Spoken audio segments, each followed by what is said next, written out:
ये कहानी है एक छोटे से गांव की, जहां मेहनत करने वाले किसान रहते थे, लेकिन गरीबी और जमींदारों के जुल्म ने उनकी जिंदगी कठिन बना दी थी। कृष्णा।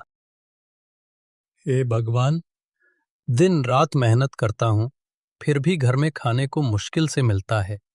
माँ की दवा भी नहीं ला पा रहा हूँ। क्या करूँ मैं? कृष्णा बेटा, तू चिंता मत कर। भगवान सब देख रहे हैं। एक दिन सब ठीक कर देगा।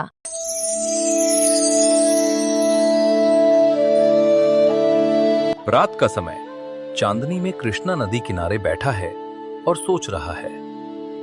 काश मेरी माँ की बीमारी ठीक हो जाए, कोई चमत्कार हो जाए। अचानक पास के जंगल से हल्की रोशनी आती है। कृष्णा उठकर वहां जाता है और एक झोपड़ी के पीछे हरी भरी बेल चमकती दिखती है। वो सिर्फ एक साधारण बेल नहीं थी, मानो उसमें जीवन धड़क रहा हो। कृष्णा, तेरी मेहनत और सच्चाई ने मुझे बुलाया है। मैं हूं चमत्कारी बेल। मुझे पानी दे और नेक काम मांग, मैं तेरी मदद करूंगी। पर याद रख, लालच करने वालों को मैं कभी माफ नहीं करती। कृष्णा हैरान लेकिन श्रद्धा से बोलता है। धन्यवाद देवी, मैं वादा करता हूँ कभी स्वार्थ के लिए कुछ नहीं मांगूंगा। अगली सुबह कृष्णा बेल को पानी देता है और आंखें बंद करके प्रार्थना करता है। हे चमत्कारी बेल, मेरी माँ के लिए दवा चाहिए। बेल की पत्तियां सुनहरी चमक उठती हैं। अगले दिन गांव में एक वैद्य आता है, जिसके पास दुर्लभ औषधि है, बीमारियों को मिटाने वाली। भीड़ जमा होने लगती है। सावित्री को भी दवा दी जाती है। उसका चेहरा खिल उठता है। कृष्णा बेटा, ये सच में चमत्कार है। हाँ माँ, ये चमत्कार है उस जादुई बेल का, जिससे मैंने प्रार्थना की थी और आपको दवा मिल गई। गांव के सब लोग सांस रोके ये चमत्कारी घटना सुन रहे थे। हर शब्द मानो उनके दिलों को छू रहा था। भीड़ में खड़ा धनराज सेठ का नौकर भी कान गड़ाकर सब सुन रहा था। उसके चेहरे पर हैरानी और बेचैनी साफ झलक रही थी। जैसे ही कहानी पूरी हुई, वो बिना देर किए भागा भागा अपने सेठ के पास पहुंचा और हांफते हुए बोला, सेठ जी, कृष्णा के पास एक चमत्कारी बेल है, जिससे चमत्कार हो रहा है। मैंने खुद अपनी आंखों से देखा है और सारे गांव वालों ने भी सुना है। चाहे आप किसी से भी पूछ लें। धनराज लालच भरी हंसी के साथ बोला,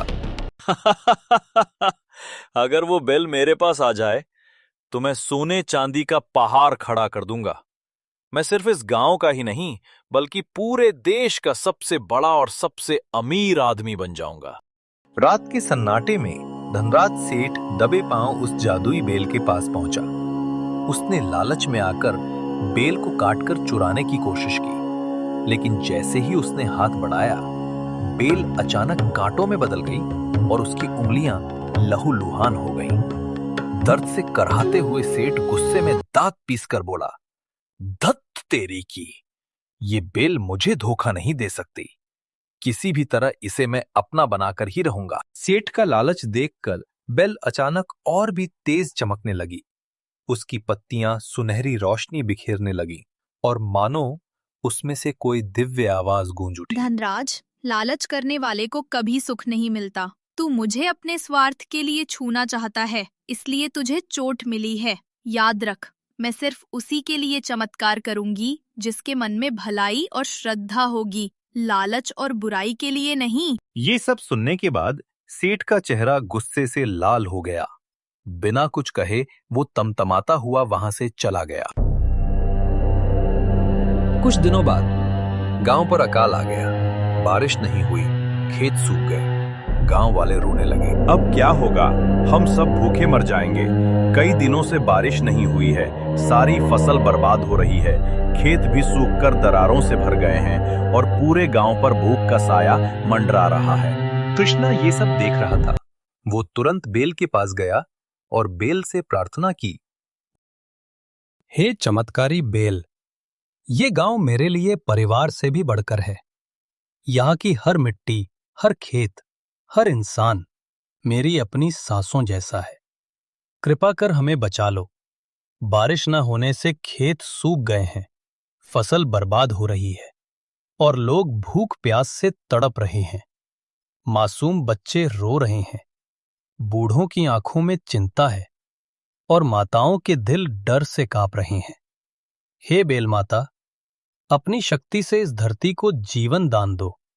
हमारे गांव पर कृपा कर दो और अमृत जैसी बारिश बरसा दो। बेल की पत्तियां सुनहरी हो जाती हैं, आसमान में बादल उमड़ते हैं और तेज बारिश शुरू होती है। हे बेल, तूने हमें सिखाया कि सच्चाई और भलाई ही सबसे बड़ा चमत्कार है।